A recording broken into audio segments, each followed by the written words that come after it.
Hello and welcome to the morning sports briefing here on Wednesday, the 12th of May. Hi, I'm Paul. I'll be your host this morning on New Zealand Sports Radio. In the news today, we'll be having a look at the NRL with the Warriors announcing a couple of players they've got back and available for them. We'll talk about the rugby with down in the Hurricanes, as also the Chiefs as well, heading into the Trans-Tasman this coming weekend. We've got NBA action and NBL action in the basketball, and also cycling with the Giro d'Italia. This is your best way to start the day, up to speed with all of the important sports news. And don't forget, you can join us this evening at 9 p.m. for the Knicks newsletter, covering all of the Phoenix news and also the news from the A-League. And on that note, the Brisbane Roar will be taking on the Central Coast Mariners this evening, as well as Perth Glory against Western United as well. So a couple of games this evening, midweek, in the A-League, also with Western United and Brisbane Roar, two sides just ahead of Wellington Phoenix. Their results will matter if the Phoenix are going to have any slim chance at all of making it into those finals. Moving on then to the cycling, and over at the Giro d'Italia, it was stage 4 overnight, with Joe Dombrand getting his first ever win outside of the USA for UAE Team Emirates. He won from a breakaway, which has happened now on 2 days, both day 3 and day 4, after the sprint they had for the sprint stage on day 2.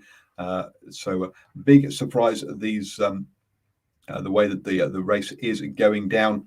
A very wet and attritional day yesterday that saw Alessandro Demarche of Israel Sultan Nation also go into the race leader's jersey. However, temporary that will be, not one of the expected challenges for the overall race lead in that one.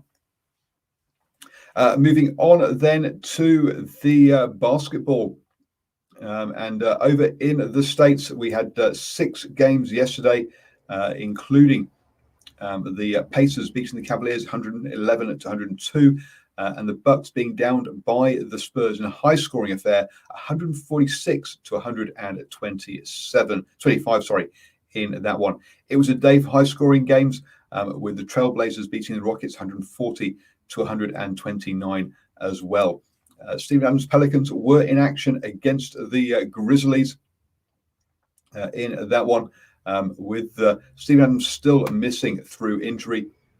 Nigel Marshall led the way for the Pelicans with 11 rebounds and 12 points for the double-double there, as the side came up short against the Grizzlies, losing 115 to 110 in that one. A lot of fringe players, or a couple of fringe players, getting opportunities in this game. Looking at the table then, and we still have the 76ers, Nets and Bucks, who are through as into the playoffs in the Eastern side, with the Knicks, Hawks and Heat all in the next chasing category, trying to get one of those places. On the Western side, again, just those 4 teams have got playoff places, with the Jazz, Suns, Clippers, Nuggets, then Mavericks, Trailblazers and Lakers, the next ones chasing for those places. Moving over to the NBL, and yesterday the Hawks took on the 36ers, with Hawks winning that one 71 to 66. Good result for the Hawks there. The mid-table battle there takes them up to 5th in the table now. Tonight, the Southeast Melbourne Phoenix will be taking on the Breakers. The Breakers struggling this season, down in 8th place, up against 4th place Southeast Melbourne Phoenix. So a tough one for them as they look to add to their 9 wins this season.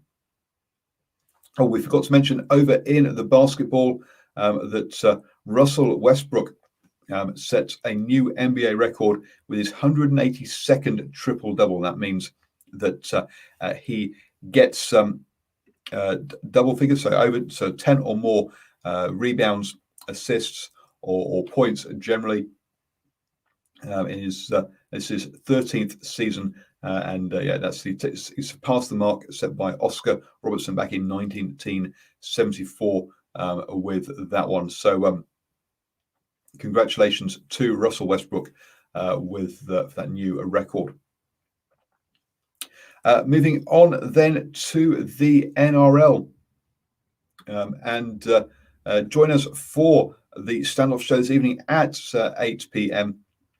where Brad and Richie will take you through reviewing last round and looking forward to the next round. They'll also be talking about the players being selected for the New Zealand Warriors, and they are strengthened with Ewan Aitken and Ben Murdoch-Masila being available back to the side as well. Murdoch-Masila might have been used mainly off the bench, but has scored a few tries this season. So looking forward. Sorry, not tries.